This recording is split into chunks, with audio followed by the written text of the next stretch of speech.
আসসালামু আলাইকুম। আজকে আপনাদের নিয়ে যাচ্ছি বাংলাদেশের একটা স্বপ্নময় জায়গা, সাজেক ভ্যালি।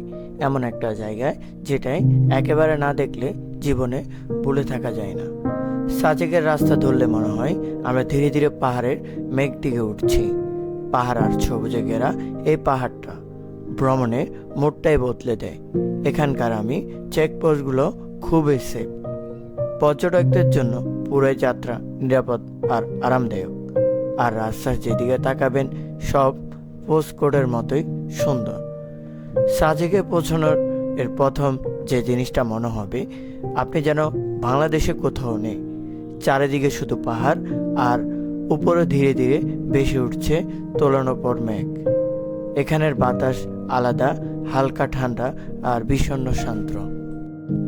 সাজেকের সবচেয়ে আইকনিক জায়গা হেলিপ্যাড।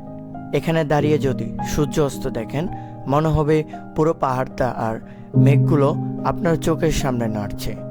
অনেকে বলে হেলিপ্যাড দাঁড়ালে সময় থেমে যায়। হ্যাঁ, অনুভব করলে বুঝবেন কথাটা পুরোই সত্য। সকালে সাজেকে আসল জাদু, মেঘ নেমে আসে তেমনটাই নিচে।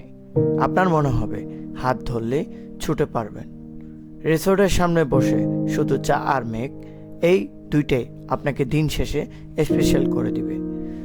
সাজেক ভ্যালি শুধু একটা জায়গা না, এটা একটা অনুভূতি যা আপনাকে নতুনভাবে বাঁচানো শিখবে। সাজেক রিসোর্ট, এখানে আসল ভ্যালির ম্যাজিক। উচ্চ পাহাড়ের কোলে ছোট ছোট কটেজগুলো যেন আপনাকে মেঘের মাঝখানে নিয়ে যায়। প্রতিটি কটেজ থেকে ভিউ পাওয়া যায় পাহাড়, সবুজ বন আর মেঘ। মনে হবে পৃথিবীর সবচেয়ে শান্ত জায়গায় আপনিতে দাঁড়ালে মনে হয় সময় থেমে গেছে। এটাই সাজেক আসল ম্যাজিক। এটাই ছিল আজকের সাজেক যাত্রা। ভিডিও ভালো লাগলে ফলো করে দিন আর বলুন পরের বার কোন জায়গায় যাব।